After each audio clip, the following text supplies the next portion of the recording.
The world of 1941 was a map of ruins. Europe lay beneath the boot of tyranny. France had fallen. Poland had been erased. The Nazi flag flew from the Channel coast to the outskirts of Moscow. Across the globe, empires trembled and old certainties dissolved. And far across the Atlantic, the United States, powerful, prosperous, and still at peace, watched the fire spread across continents. For Americans, the memory of the Great War was not yet distant. In the early 1940s, you could still meet veterans who limped from the trenches of the Somme, who spoke bitterly of promises broken after 1918.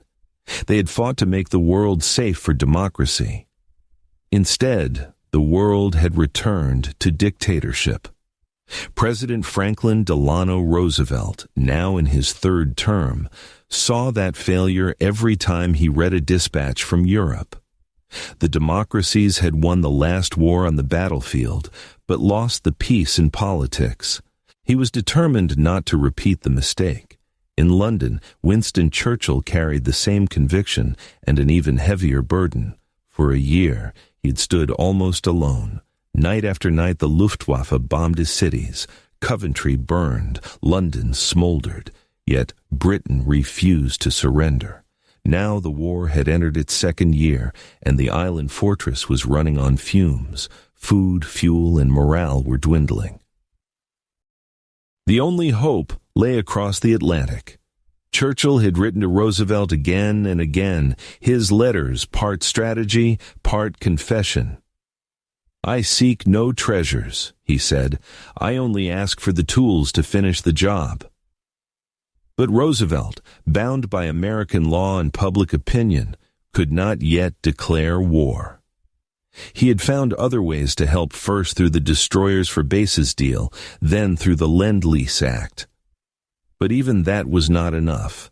Something deeper was needed, a shared vision to tell the world what the Allies were actually fighting for. By midsummer 1941, the war had become global chaos. Hitler's armies had invaded the Soviet Union in June, breaking the pact that had divided Eastern Europe.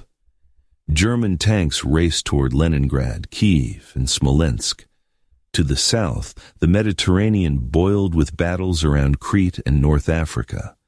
Japan occupied French Indochina and eyed the Philippines. The future of civilization itself seemed to depend on whether the free nations could unite before it was too late. It was in that desperate season that Roosevelt and Churchill decided to meet. Officially, it was to discuss naval cooperation. Unofficially, it was to decide what kind of world would rise when or if the darkness ended. The location was chosen with secrecy and care, a remote stretch of ocean near Placentia Bay, Newfoundland. There, under the pretext of a naval inspection, the two most powerful leaders of the free world would meet aboard warships anchored side by side, the USS Augusta and the HMS Prince of Wales. In early August, Roosevelt left Washington under heavy security. Few Americans knew where their president was going. His train, codenamed Special 12, rolled north through New England, its blinds drawn, its passengers sworn to silence.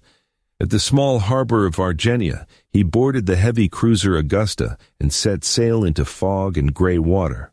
Churchill departed from Scapa Flow aboard the British battleship Prince of Wales, fresh from the victory over the Bismarck, a ship still scarred by combat. He carried with him his foreign secretary, his chiefs of staff, and the weight of an empire. As his ship steamed west, Churchill wrote in his diary, "I am on my way to meet the greatest man in the world if he will only stay the course." The Atlantic crossing took 4 days. The seas were rough, the air cold and salt-heavy. On both ships, sailors whispered about the mission. Few guessed that history itself was sailing with them. They met on August 9, 1941, a Saturday morning thick with mist. The gray silhouettes of the two warships drifted side by side, flags snapping in the wind. From the deck of the Prince of Wales, Churchill watched the American cruiser approach. He was 66, his body worn by stress, his spirit unbroken. Roosevelt, 8 years younger and paralyzed from the waist down by polio, stood supported by aides as the ships drew close. For a moment, both men looked across the narrow strip of sea that separated them, the symbolic distance between old empire and new republic, and smiled. They had never met before. But in that instant, they seemed to recognize one another, not as strangers, but as partners bound by destiny. Later, Roosevelt's aide Harry Hopkins would describe the meeting as two lions smelling each other out. The atmosphere was cautious but warm. Churchill admired Roosevelt's confidence and charm. Roosevelt admired Churchill's courage and humor. They spoke for hours on the quarterdeck, the Atlantic rolling beneath them. There was no protocol, no red carpet, just the sound of gulls and the rhythmic hum of engines. They discussed strategy, supply lines, convoys, and the mounting pressure on Japan. But beneath the practical matters lay a greater question. If we win this war, what shall the peace look like? Both men understood that victory would mean nothing if it simply restored the world of empires and rivalries that had produced 2 global wars in 20 years. They wanted a different kind of peace, one based not on conquest, but on cooperation. Roosevelt spoke of self-determination, of trade without discrimination, of freedom from want and fear. Churchill nodded, though he flinched slightly at the word self-determination. Britain still ruled a quarter of the globe, and its colonies were already listening closely. Over the next 3 days, their delegations met in cabins and wardrooms, drafting and redrafting a document unlike any treaty before it. It would contain no signatures, no legal obligations, no secret clauses. It would be a statement of principles, a moral charter for a world still at war. Together, they would call it the Atlantic Charter. On Sunday, August 10th, the two leaders attended a joint church service on the deck of the Prince of Wales. The band of the Royal Marines played hymns that drifted across the water. British and American sailors stood side by side, their voices carrying through the fog. They sang "Onward, Christian Soldiers," and "O God, our help in ages past." For many, it was the first time they had heard the two nations sing together. Churchill later wrote that he felt a gleam of the future. Roosevelt called it the sound of freedom's choir. By the time the ships parted on August 12th, the world had changed, though it would take months for anyone to understand how. 8 simple paragraphs, drafted in secrecy on the Atlantic, would soon echo in every capital on Earth. They promised no victory, no borders, no spoils, only hope. The Atlantic Charter was born not in triumph, but in defiance, the belief that even amid war, humanity could still imagine peace. The Atlantic Charter was unlike any document ever produced in wartime. It was not a treaty, not an alliance, not a contract signed in ink. It was an act of faith, 8 paragraphs distilled from 3 days of conversation, 40 years of history, and 2,000 years of human struggle between power and principle. When the final draft lay on the table of Roosevelt's cabin aboard the Augusta, both men read it silently. The words were plain, almost austere. They could fit on a single sheet of paper, yet they carried the weight of civilization's memory. The first clause declared that neither the United States nor Great Britain sought territorial gain. It was a deliberate rejection of the old imperial habit, the idea that wars ended with new maps. To millions still living under occupation, it sounded like deliverance. But to the empires that had drawn those maps, it sounded like a warning. Churchill, who ruled over 1/4 of the globe, understood the paradox. Privately, he told his aides, "The president has his 4 freedoms. I have my 40 colonies." Still, he agreed. The moral power of renouncing conquest outweighed the discomfort of the fine print. The war must be fought for something higher than empire. The second clause went further. No territorial changes should occur without the freely expressed wishes of the peoples concerned. That line struck directly at the heart of imperial politics. To Roosevelt, it was self-evident. To Churchill, it was a diplomatic minefield. India, Burma, Egypt, and a dozen colonies might read those words as a promise of independence. But to strike them out would betray the very principles the Allies claimed to defend. So the sentence stayed vague enough to calm Washington, ambiguous enough to reassure London. History would decide which interpretation would triumph. The third clause called for the restoration of sovereign rights and self-government to those who had been forcibly deprived of them. This was the Charter's moral center. It meant the liberation of Poland, Norway, Holland, Belgium, France nations now chained under Nazi occupation. In its simplicity, the clause offered something the world had not heard in years: hope. In the ruins of Warsaw and the prisons of Paris, resistance fighters repeated those words in whispers. The Charter had no armies, but it carried a banner freedom promised, not yet delivered. The fourth clause proclaimed equal access to trade and raw materials for all nations, large and small. Behind its idealism lay hard economics.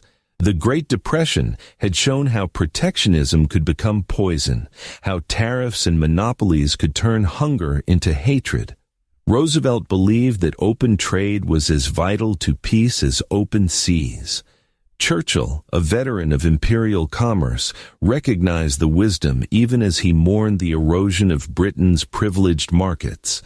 The phrase for all states, great or small, was Roosevelt's addition, and it meant the end of empire disguised as equality. The fifth clause promised economic cooperation to ensure improved labor standards, social security, and freedom from want. To those who read it carefully, it was revolutionary. The Charter was not only about guns and borders, it was about human dignity. It tied the fate of nations to the welfare of ordinary people. Factories, farms, and classrooms were as much battlefields as deserts and oceans. In the midst of the world's greatest war, Roosevelt and Churchill were quietly writing the moral preamble to the post-war welfare state. The sixth clause vowed that after the destruction of Nazi tyranny, all people would live in freedom from fear and want. This echoed Roosevelt's Four Freedoms speech of January 1941: freedom of speech, freedom of worship, freedom from want, and freedom from fear. Together, those ideas reframed the purpose of the war, not revenge, but renewal. They made the conflict not a contest of empires, but a crusade for human rights. Later, those same words would echo again in the preamble to the United Nations Charter, written 4 years later almost line for line. The seventh clause guaranteed freedom of the seas, an old cause made urgent by new technology. German U-boats prowled the Atlantic, sinking ships faster than they could be replaced. Britain's lifeline ran through that ocean. Roosevelt had promised to guard it long before the United States formally entered the war. The phrase freedom of the seas carried the spirit of Woodrow Wilson, whose idealism had drowned after World War I. Now, revived by necessity, it became a strategic and moral principle alike. And finally, the eighth clause called for the abandonment of the use of force and the disarmament of aggressor nations after the war. It was the most fragile hope of all. Roosevelt knew that after victory, weapons would not simply vanish, but the clause planted a seed, the idea that security could be collective, not competitive. It would later bloom into the framework for the United Nations Security Council, for arms control, for the dream still unrealized of peace enforced by law. When Roosevelt's team finished typing the document, The Atlantic fog thickened around the ships again. The two leaders read the words aloud, testing their rhythm, adjusting phrases until they sounded like a promise both nations could keep. Then they handed copies to their aides and shook hands. No signatures were exchanged, no photographs released. It was agreed that both governments would issue the statement simultaneously, each in its own name. It would be called simply the Joint Declaration of the President of the United States and the Prime Minister of Great Britain. The term Atlantic Charter appeared later first in the newspapers, then in history. The document reached London and Washington by coded transmission and was released to the press on August 14th, 1941. Within hours, its words flashed across the world. In New York, the New York Times printed the full text on its front page beneath the headline, U.S. Britain proclaim 8 principles for a better world. In London, radio announcers read the declaration between news of air raids and victories in North Africa. In occupied Europe, underground presses copied fragments onto leaflets and dropped them in mailboxes at night. In Norway, the BBC's Norwegian service broadcast the clauses line by line so that those listening in secret could memorize them. Hope had become contraband. Reactions varied with geography and power. In Washington, interventionists hailed the charter as a moral declaration of war. Isolationists condemned it as an entangling commitment. Senator Taft warned that Roosevelt was signing away neutrality. But public opinion began to shift. Americans who had once seen the war as distant now saw it as a struggle of values, not just territory. In London, Churchill faced his own critics. Some imperial loyalists bristled at the talk of self-determination. The Times of London published cautious editorials reminding readers that the charter referred to European peoples, a quiet attempt to exclude India from its promise. But the words had already escaped interpretation.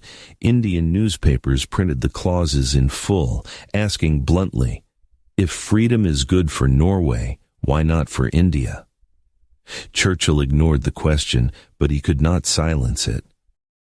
In Moscow, the Soviet response was cool. Stalin, fighting for survival after Hitler's invasion, saw the charter as Western rhetoric useful propaganda, but irrelevant to the Red Army's desperate war.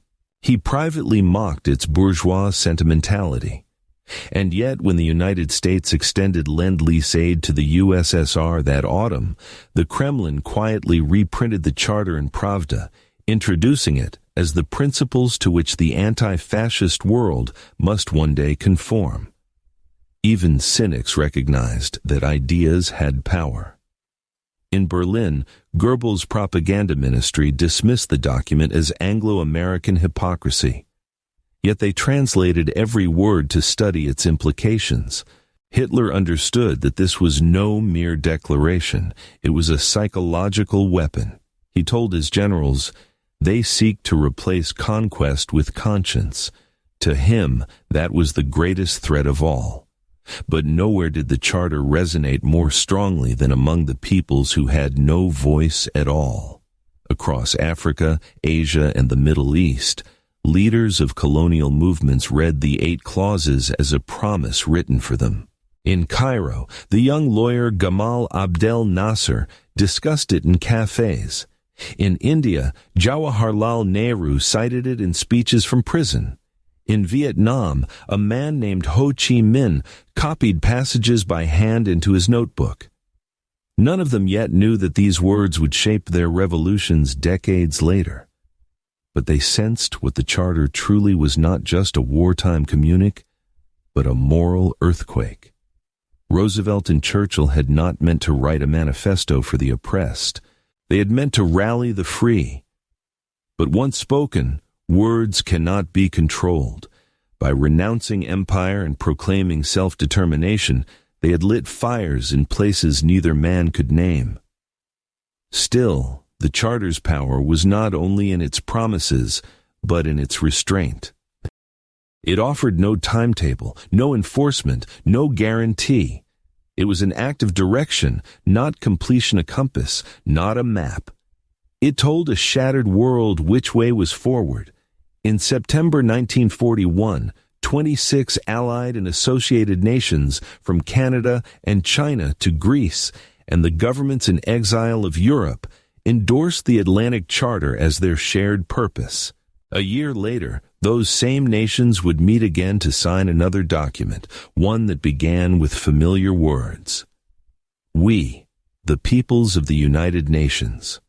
The Charter had become the seed of something larger, a covenant that would outlive its authors. The Atlantic Charter was born in secrecy and fog, but within a year it became the clearest declaration of purpose the free world had ever seen. 8 paragraphs drafted aboard 2 ships now guided nations across 5 continents. It was no longer just Roosevelt and Churchill's dream. It was becoming the conscience of an alliance. By January 1942, the world's map had shifted again. Pearl Harbor had been attacked. The United States was now fully at war. Japan's empire spread from the Philippines to Burma, while Hitler's armies marched deep into Russia. The global conflict Roosevelt had long predicted had finally arrived. Now his words from the Atlantic could become policy. On January 1, 1942, 26 nations gathered in Washington to sign the Declaration of the United Nations, a document written directly in the spirit of the Atlantic Charter.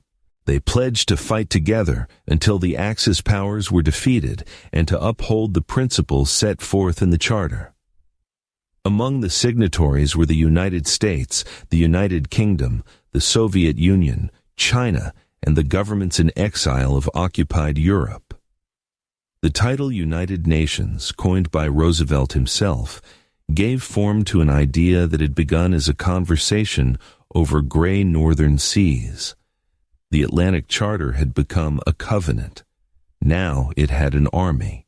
In his radio address that winter, Roosevelt told the American people, "We are fighting for the right of men to live free from tyranny, not in one country, not on one continent, but everywhere."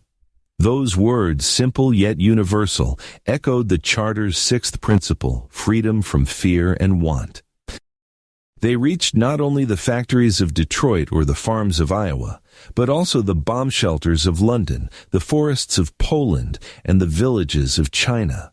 For millions, they defined what victory would mean. Yet, as the Allied coalition expanded, so did the contradictions. Each nation saw the Charter through its own lens. For Stalin, the Charter's moral vocabulary was useful but secondary. He cared less about self-determination than about survival. The Soviet Union had lost thousands of towns, millions of soldiers, and vast territories. Its vision of post-war security was built on borders, not ideals. To him, the Atlantic Charter's promises of open trade and freedom from fear sounded like luxuries of the uninvaded. Still, he kept the document close, a rhetorical weapon in the diplomacy of necessity. When Allied ministers met in Moscow in 1942, Stalin's representatives quoted the Charter to demand a second front in Europe. Words had become leverage. Churchill, too, was learning how dangerous ideals could be. The same document that inspired occupied Europe also stirred unrest within Britain's empire. In India, the nationalist movement led by Mahatma Gandhi and Jawaharlal Nehru seized upon the Charter's clauses on self-determination. They issued a declaration asking, "If freedom is good enough for the West, why not for the East?" The British government's response was swift and brutal mass arrests and censorship. But the idea could not be imprisoned. In the streets of Delhi, students carried banners quoting the Atlantic Charter in English and Hindi. They understood that words written for Europe belonged to all humanity. Churchill, cornered between loyalty to empire and partnership with Roosevelt, would later complain that the Atlantic Charter was never intended for the Indians. But by then it was too late. The genie of freedom was out of the bottle.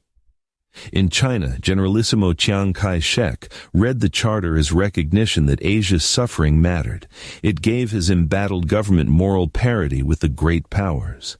He told American envoys, "Now we fight not alone, but as one of the United Nations." For the first time, Chinese newspapers printed the charter beside quotations from Confucius, a bridge between ancient philosophy and modern politics. Across occupied Europe, underground movements took courage from the charter's third clause, the promise of restored sovereignty. In Poland, resistance newspapers reproduced it line by line. In France, General Charles de Gaulle called it a beacon for all who refused to submit. Even in the death camps, prisoners whispered its words, imagining that somewhere beyond the barbed wire, the world had not forgotten them. The charter had become scripture in a world of ruins. The Allied propaganda agencies understood its power. In films, posters, and radio broadcasts, the Charter's 8 points were presented as the moral justification for a total war. Newsreels showed images of Roosevelt and Churchill standing together, maps of the world glowing with lines of connection, the caption reading, "The Atlantic Charter, the world they fight for." The Office of War Information distributed translations in 20 languages, from Portuguese to Persian. The British Ministry of Information turned it into pamphlets, dropped by the millions over occupied Europe. It was both message and mission. The Allies were not just defending themselves, they were defending civilization's future. But while ideals guided policy, logistics decided survival. As the United States poured weapons and supplies into the war under the Lend-Lease program, the Atlantic Charter provided the reason why the moral frame around the machinery of production. Trucks and tanks crossed the oceans not only in defense of territory, but in defense of principles.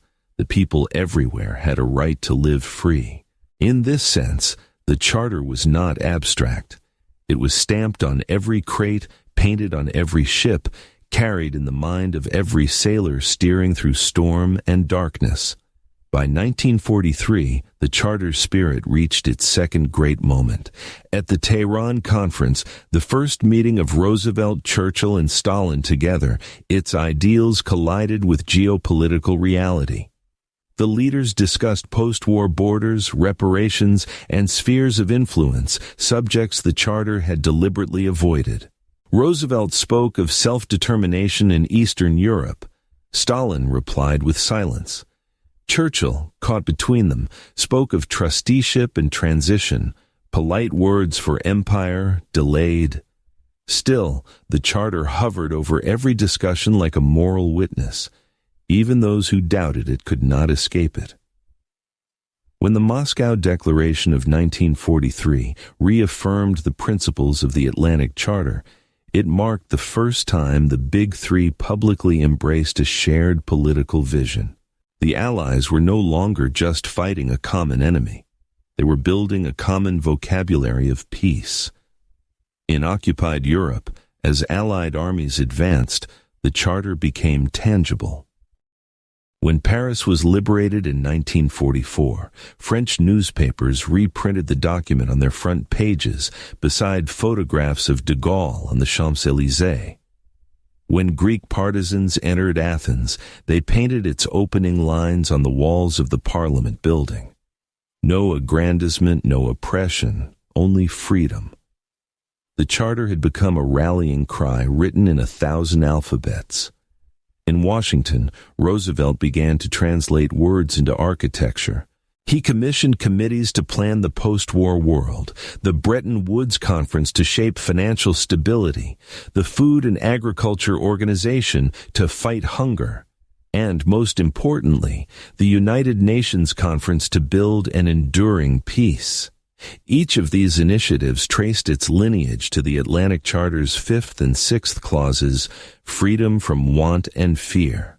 As Roosevelt explained to Congress in 1944, "The world we seek is not one of privilege and power, but of equal opportunity and mutual aid." It was idealism backed by industry moral conviction sustained by millions of tons of steel. Meanwhile, Churchill's relationship to the Charter grew more complex. He loved its poetry but feared its politics. To him, it was a statement of war aims, not a post-war surrender of empire. But as victory approached, he sensed that the balance of power was shifting irreversibly toward Washington and Moscow. Britain, exhausted and indebted, could not command the peace as it had commanded the seas. He later admitted, with a mix of pride and melancholy, the Atlantic Charter was the declaration of the English-speaking peoples that the old world was finished. For all his resistance, Churchill had helped write his own empire's epitaph. In February 1945, the Big Three met again at Yalta, this time not as idealists, but as realists. Eastern Europe lay under Soviet occupation. The Western Allies were preparing for the final assault on Germany. The promises of the Atlantic Charter hung in the air like unkept vows. Roosevelt pressed Stalin to allow free elections in Poland, invoking the Charter's third clause restoration of sovereign rights. Stalin agreed on paper, but not in practice. Within months, the Iron Curtain would descend, and half of Europe would discover that freedom could be postponed indefinitely. Yet even in compromise, the Charter endured. Its language found new form in the preamble to the United Nations Charter, drafted later that year in San Francisco. The words "to save succeeding generations from the scourge of war" echoed the Atlantic meeting's very first conversations. The principle that all nations, great and small, should enjoy equal rights, born in the fog of Placentia Bay, now became international law. When Roosevelt died in April 1945, a copy of the Atlantic Charter lay among his personal papers at Warm Springs. He had carried it through 4 years of war, folded, worn, and annotated. At his funeral, Churchill sent a cable that read, "He was the greatest champion of freedom who ever brought help and comfort from across the seas." For both men, the Charter had been more than diplomacy. It was a moral partnership that outlived them. By the time the war ended in 1945, the Atlantic Charter had moved from vision to vocabulary, from ink to institution. Its principles shaped the peace conferences, the reconstruction of Europe, and the birth of dozens of independent nations in the decades that followed.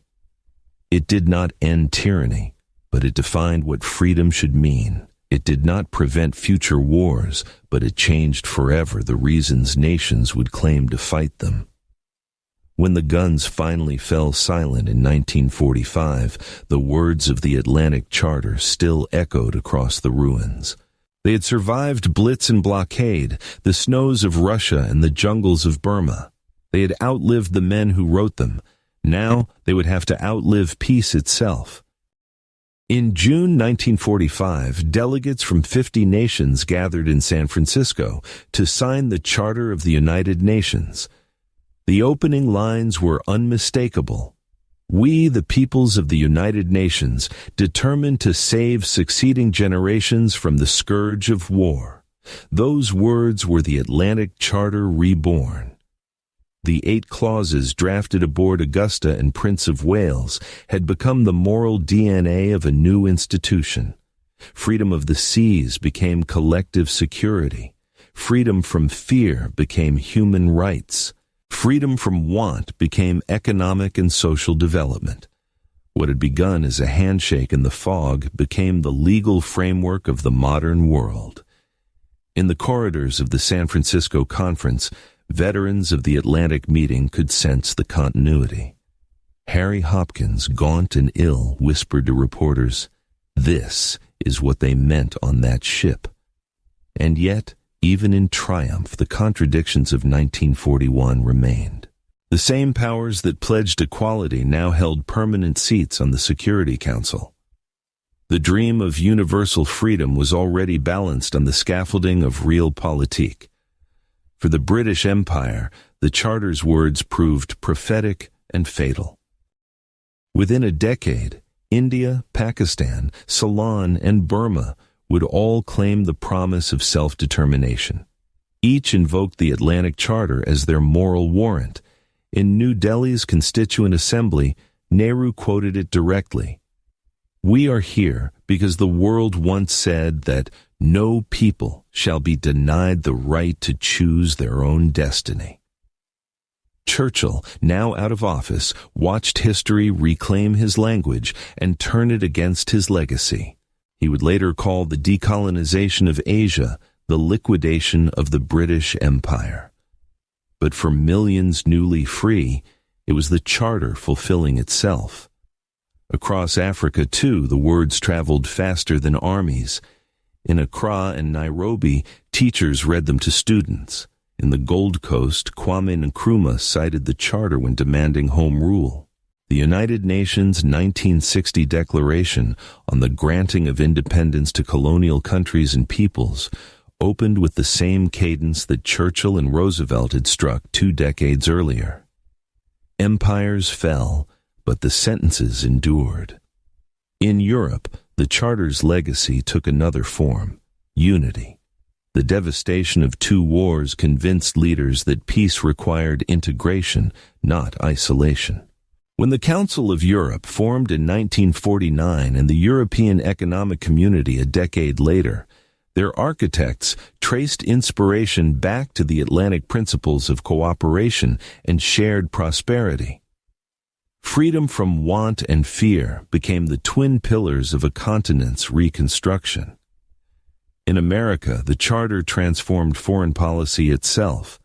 Isolationism, the instinct to retreat behind oceans, was gone forever. The Marshall Plan, NATO, the International Monetary Fund, and the World Bank all carried the same intellectual fingerprint: economic strength as the foundation of peace. Every American administration after Roosevelt, regardless of party, would invoke those ideals, sometimes sincerely, sometimes strategically, but always in the Charter's vocabulary. The Cold War tested those ideals in fire and frost. Both superpowers claimed to be heirs of the Charter while betraying it in practice. Washington spoke of freedom, Moscow spoke of equality. Both built arsenals far greater than Roosevelt or Churchill had imagined.